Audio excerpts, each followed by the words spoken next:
One thing is for sure when it comes to Medicare, there are a lot of different enrollment windows and rules and exceptions to the rules when it comes to determining when exactly you need to apply for Medicare. And if you don't apply for Medicare at the right time, you could face a potential lapse in coverage, or even worse, you could face lifelong penalties. So today I'm going to dive into exactly when you need to enroll in Medicare, and depending on your situation, it may be different than you think. So stay tuned.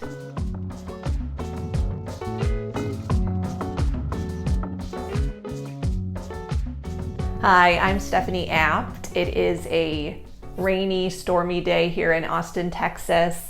And I want to talk a little bit more about when exactly you need to enroll in Medicare, which is one of the most common questions we get here. I'm a licensed independent insurance broker, and my team and I help seniors all over the country to navigate the world of Medicare and to find and enroll in the best type of Medicare plans to meet their needs. I have a couple other videos that talk about how exactly to enroll in Medicare, and I'll link those below. But for today's video, I want to talk more about exactly when to enroll in Medicare based on your specific situation so that you can avoid any lifelong penalties.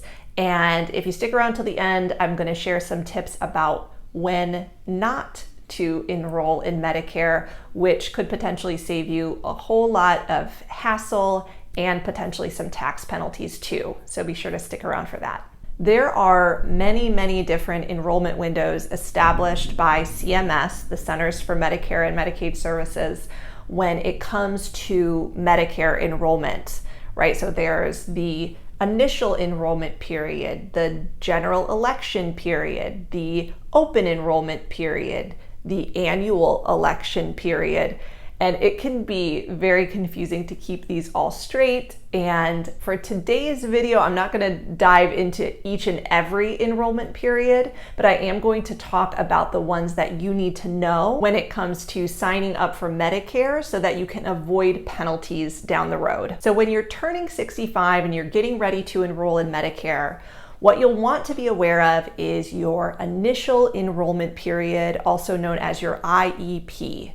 And this is a 7-month window. It starts 3 months before the month you turn 65. It includes your 65th birth month, and it goes up to 3 months after the month you turn 65. And this is the window that you get to enroll in Medicare Parts A and B so that you can avoid any future penalties. And as long as you enroll in Medicare Parts A and B in the early part of that window, the 3 months before your 65th birth month, then your Medicare Part A and B coverage will start on the first day of the month that you turn 65. What many people don't realize, however, is if you enroll in Medicare in the latter part of that window after you turn 65, your Medicare Part B coverage could be delayed. Now, as long as you enroll in Medicare at any time during this 7-month initial enrollment period window, your Medicare Part A coverage will always start on the first day of your birth month. Even if you wait and enroll in Medicare in the month or two after you turn 65, Medicare will make your Part A coverage retroactive to the first day of the month you turn 65. But with Part B, it's a little bit different. The chart on the screen goes into more depth about when your Part B coverage will begin based on when you enroll in Medicare. So that's something you'll want to be aware of. If you enroll in Medicare in the latter part of your initial enrollment period window, your Part B coverage could be delayed. Now, just like any good rule, there are some exceptions. So if you're born on the first of the month, then your Medicare eligibility date is actually the first day of the month prior. So for example, if you were born on July 1st, then your Medicare eligibility date is actually June 1st, and your initial enrollment period begins 3 months prior to June 1st, includes the month of June, and goes up to 3 months after June. Now, if you're collecting Social Security benefits prior to turning 65, then the government will actually go ahead and enroll you in Medicare Parts A and B.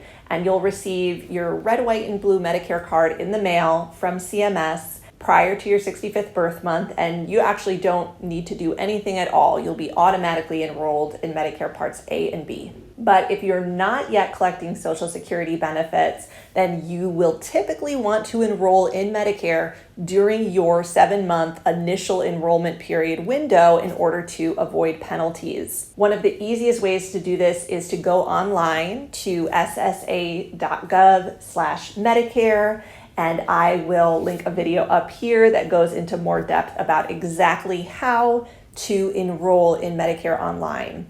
You can also call Social Security to enroll in Medicare over the phone, or if your Social Security offices are open, you can go down in person. Now, a common misconception about enrolling in Medicare is that absolutely everyone has to enroll in Medicare when they're turning 65 during their initial enrollment period window. If not, they will face lifelong penalties.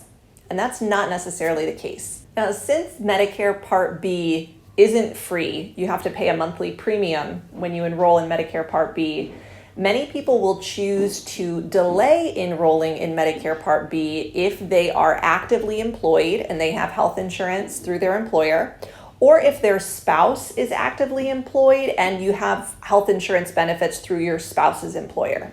In these cases, you can delay your Medicare enrollment altogether without any penalty.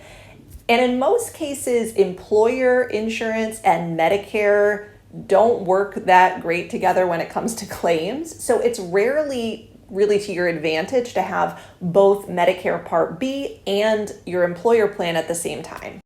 The exception to this rule is if your employer or your spouse's employer has less than 20 employees.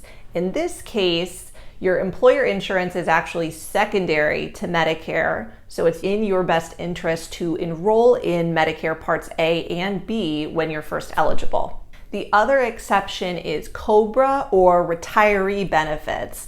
These don't count when it comes to delaying Medicare Part B without penalty. It must be an actively employed employer health plan. So if you do decide to delay your Medicare enrollment because you're actively employed or your spouse is and you're receiving employer-based health coverage, then you'll want to be aware of your Medicare Part B special enrollment period, also known as your SEP.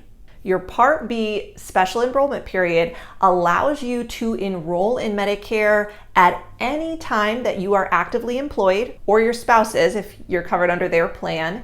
And it lasts up to 8 months after the end of your employment or when your employer-based health coverage ends, whichever is sooner. You can use this Part B special enrollment period to enroll in Medicare Part B, and your coverage will begin either the first day of the following month, or it can begin the first day of any of the following 3 months that you choose. A little trick that you'll want to be aware of, though, is that you cannot use your Part B special enrollment period while you are in your initial enrollment period. And this can be kind of tricky for people that are turning 65 and still working, but planning to retire 1, 2, or 3 months after they're turning 65. In this situation, Medicare will use the IEP, the initial enrollment period rules, to determine your coverage effective date based on when you enroll.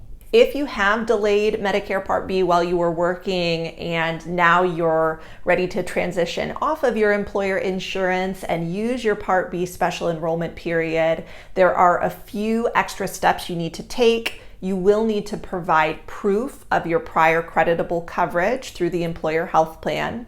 And I have a video that I'll link up here that walks you step by step through the different ways that you can enroll in Medicare using your Part B special enrollment period. Another important note that could save you a lot of money is that if you are working at age 65 and you're actively contributing to an HSA, to a health savings account, it's important to know that if you enroll in Medicare Parts A and or B, or if you enroll in Social Security benefits, then you may incur a tax penalty if you continue to make HSA contributions.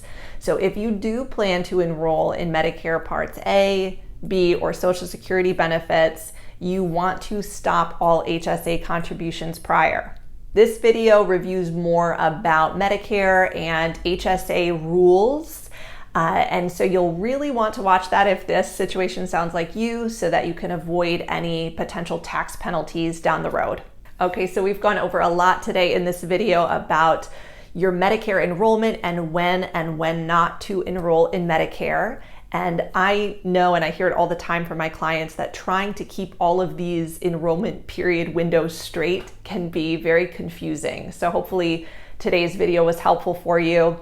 If you did find value in the video, please go ahead and subscribe to the channel if you haven't done so yet. Be sure to like the video and leave all of your questions and comments for me below. I am an independent Medicare insurance broker, and my team and I are licensed in almost every state. So if you have any questions about Medicare, if you need help finding the right Medicare plan for your needs, please don't hesitate to give us a call. Our service is completely free of charge, and we would be more than happy to assist. Thank you so much for watching today, and we'll see you soon.